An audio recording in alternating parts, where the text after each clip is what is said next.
Well, good evening, and thank you for joining us for this new week of C3, Christ Church Connections.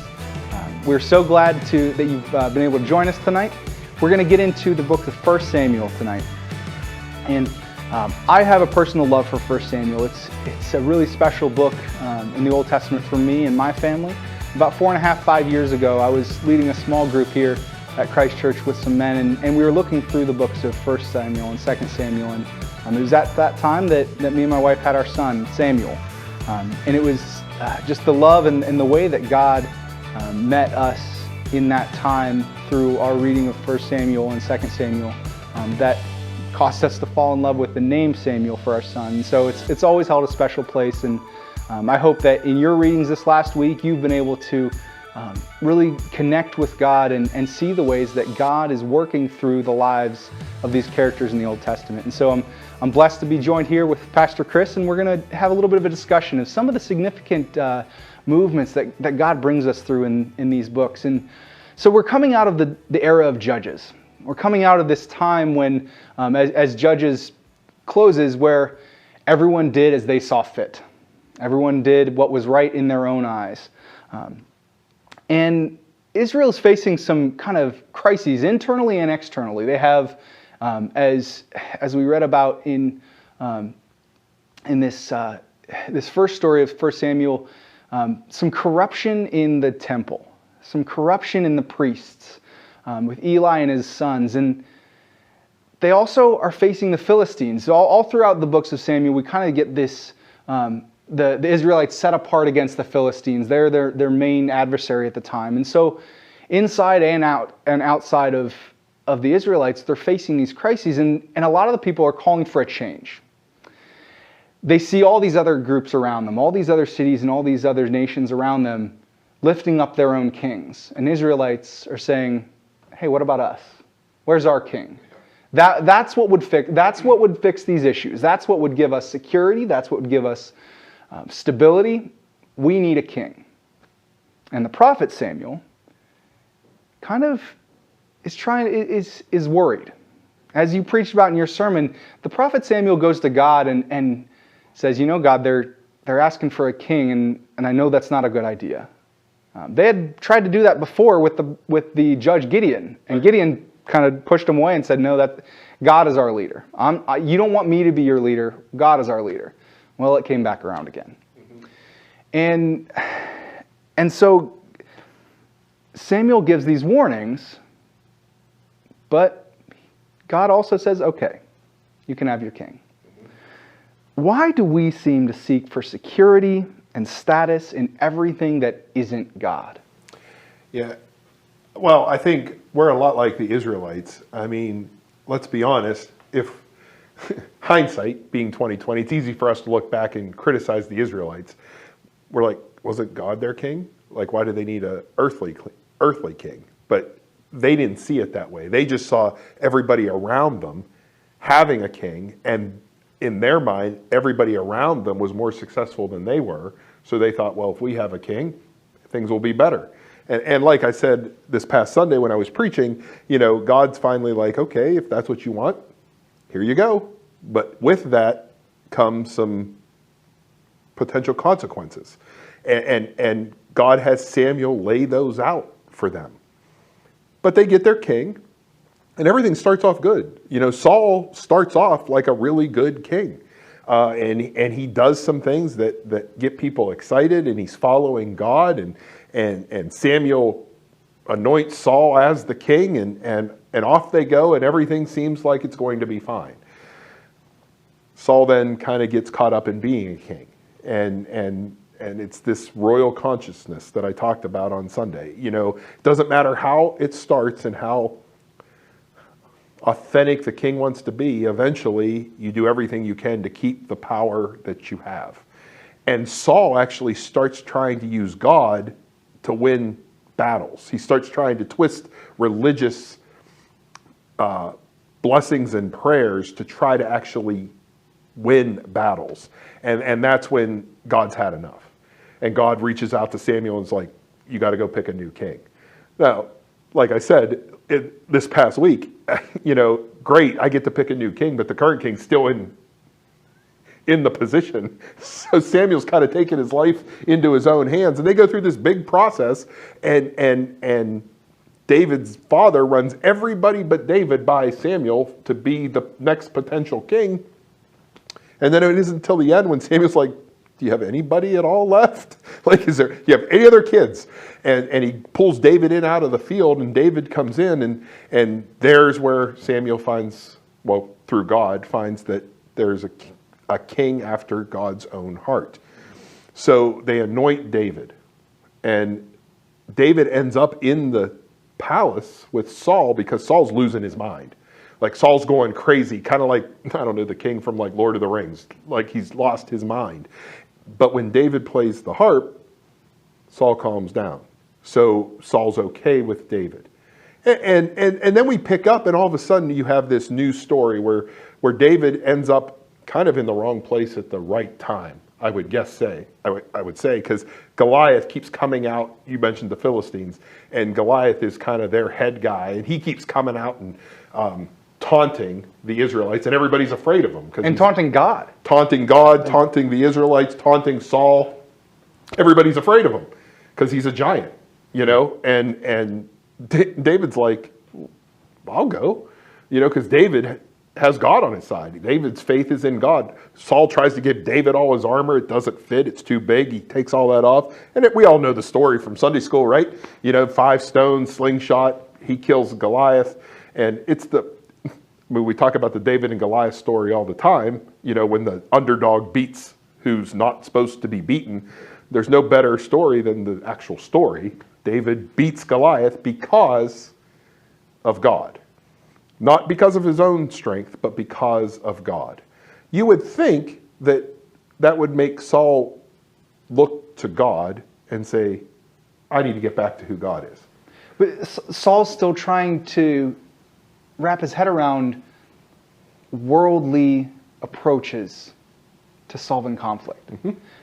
It's the story of David and Goliath is the story of how the marginalized and the oppressed, the little guys of the world, often know better than any of us that the Philistines, which represented everything that the world would classify as strong and mighty and powerful, that those can't be bested on their own terms. But in God are resources and hopes beyond anything that this world could ever try to lift up. Well, and you bring up a really good point, because Saul's trying to do what the kingdoms around him are doing. They all had gods. It wasn't God, but it was their own gods, and they used their gods as justification for whatever they did, and that's what Saul's trying to do. Like, Saul's trying to put God in a box and say, God, I'm going to go do this, now you bless it, as opposed to saying, God, what do you want me to do?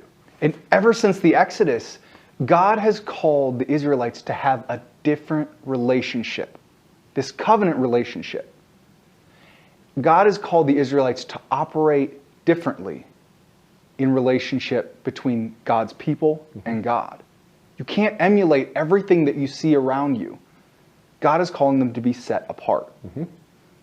And Saul had good intentions, but he couldn't wrap his head around this is a different way to operate. You can't co-opt all of these religious practices, these religious oaths and prayers to try to use God as a tool. God is calling us to be set apart and to be in relationship with God.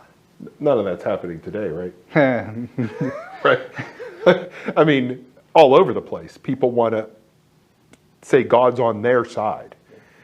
God doesn't take sides.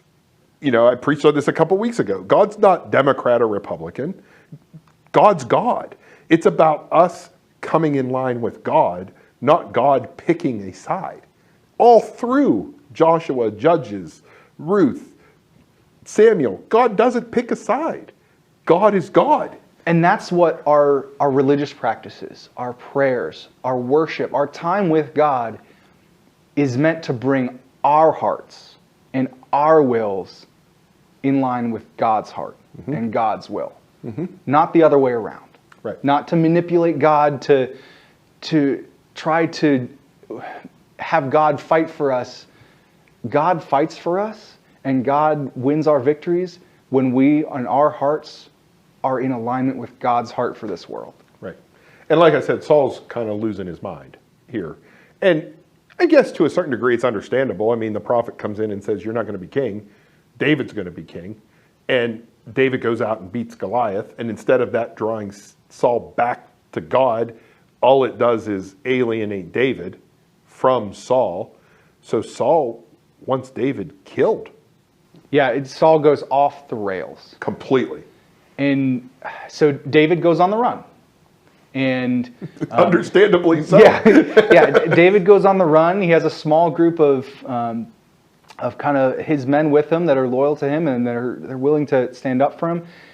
And there's a really interesting account that happens when Saul hears that David may be located in this region, in this area. And he takes, I think, was it 3,000 or a big group of fighters and soldiers out with him to try and go track down David. Mm-hmm.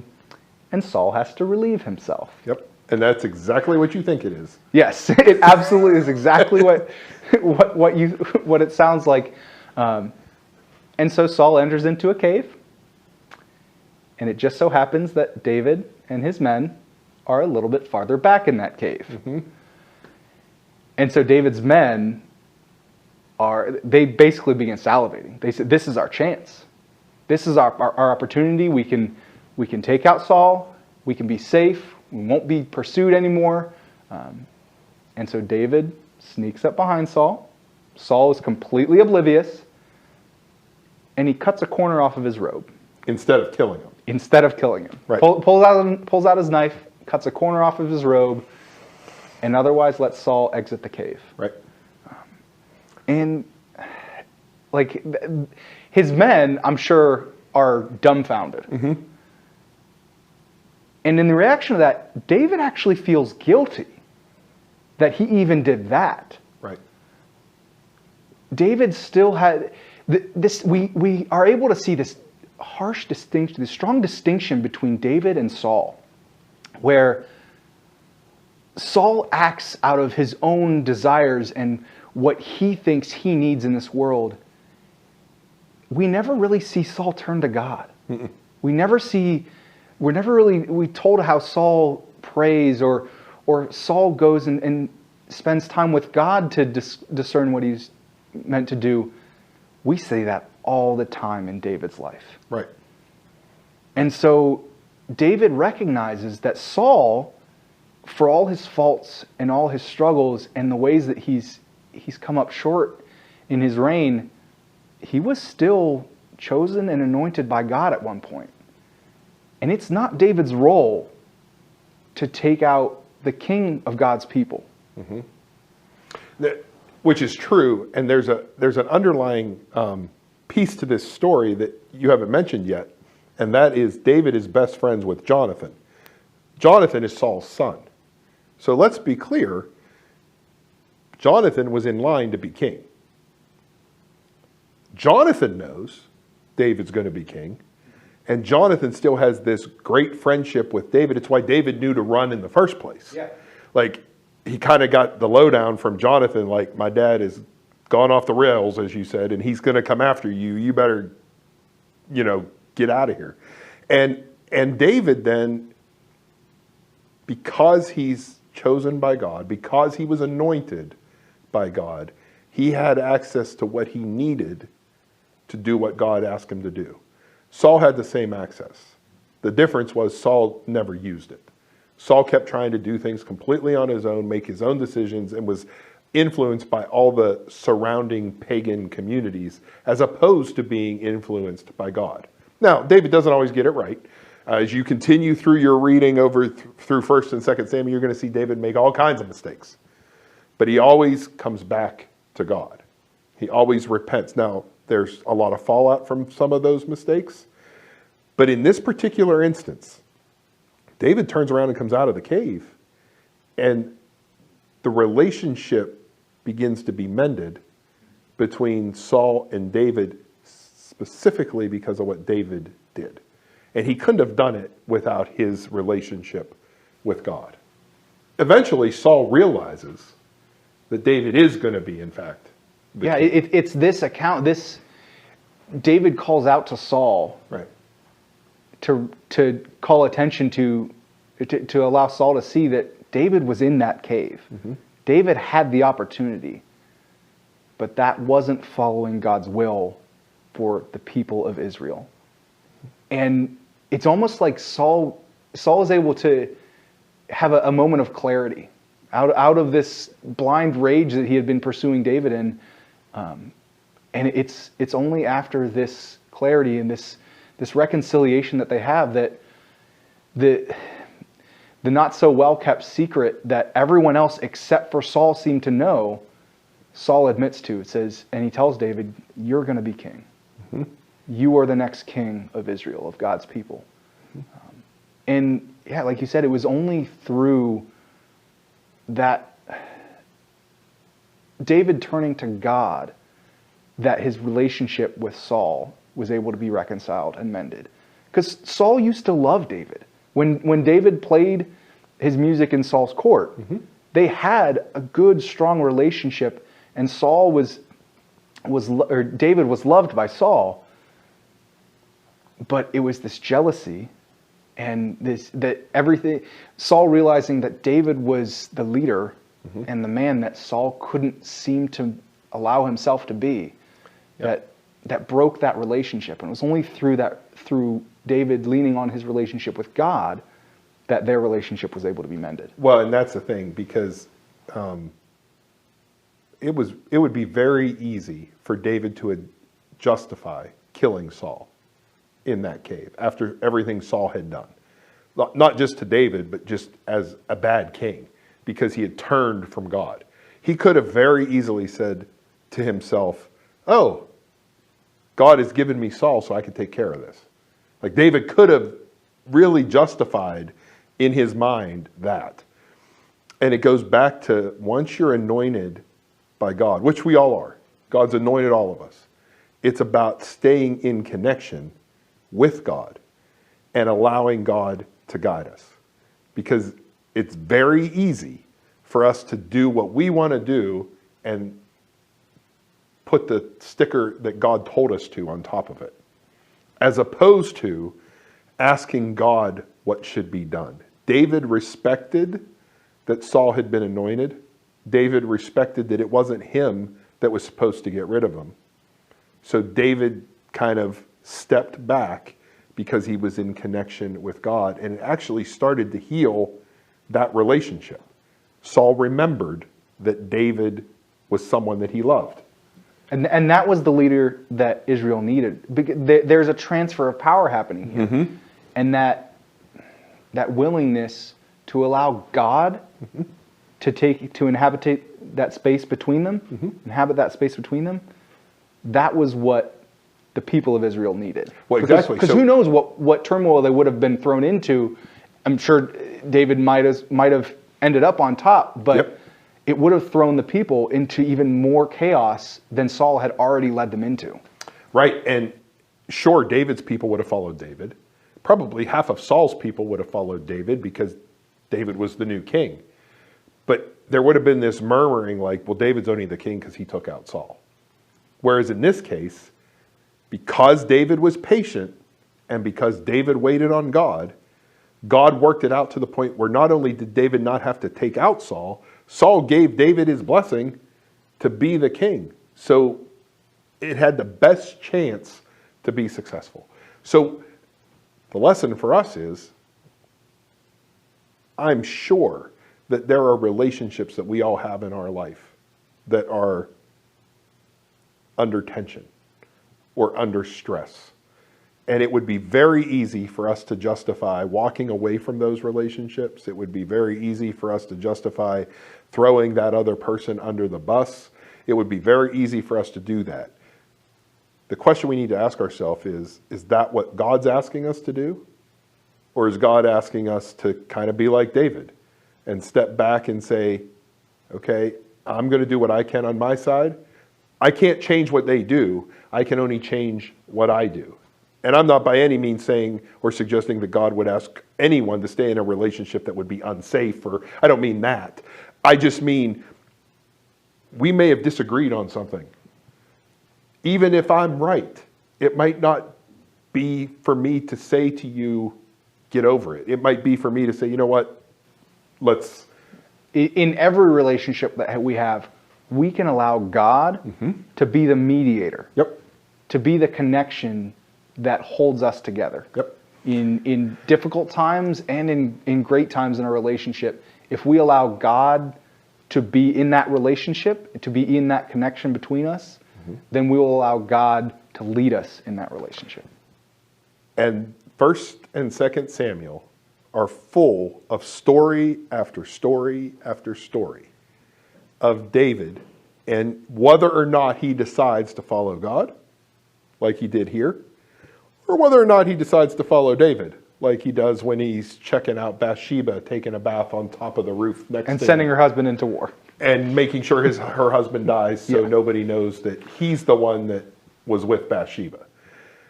So, like I said, David sometimes follows God really well, and David sometimes follows God not so well. And you're going to read about some pretty interesting stories and some pretty interesting fallout. This week, Pastor Diane will be preaching on Solomon, and Solomon just carries on from David. And there's other stories that you're going to read about that you might have not ever heard of before. But again, be watching. Be watching for the relationship, because when the stories go well, it's because people are giving into God's leading. When things go awry, whether it's for an individual or whether it's for a country like Israel, the whole nation, it's because they decide to take things into their own hands and make their own decisions.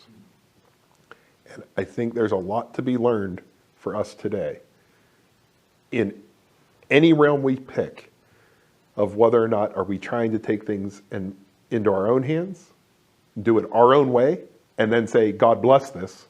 Or are we really stepping back and saying, God, how would you want me to handle this? Because we don't necessarily want to ask that sometimes, because God might not give us the answer we think we want. So I would encourage you, keep up with that reading. Keep up with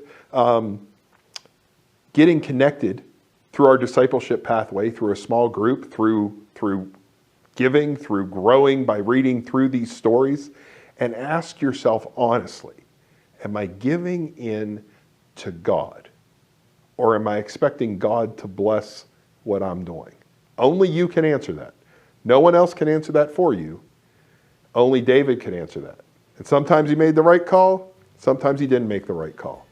But overall, God blessed him because God anointed him. And David kept turning back to God. That's right. And even after those times of struggles, David returned and aligned his heart with God's heart. So there's hope for us. Yes, absolutely. As long as Always. we turn back to God. Always. Well, Sean, it's been great. Great to talk to you about David. Great to talk to you about the stories going on in Samuel. It was a cool story. I didn't necessarily even know that story about your son and how that all came about, so that was neat. Thank you all for joining us tonight as we work our way through the book of Samuel. Keep on reading. Like I said, there's going to be a lot more to learn. And when we get to Solomon, boy, oh boy, there's some stories and some pretty exciting and interesting things go on in the life of Solomon. So make sure you tune in for Pastor Diane this weekend. And next week, as Pastor Diane and I get together, or Sean and Diane get together and talk about Solomon and how he followed or didn't follow God throughout his life as well. Again, thanks for joining us. Have a great week, and make sure you get connected to all things that are going on at Christ Church by going to our website at christumc.net. God bless.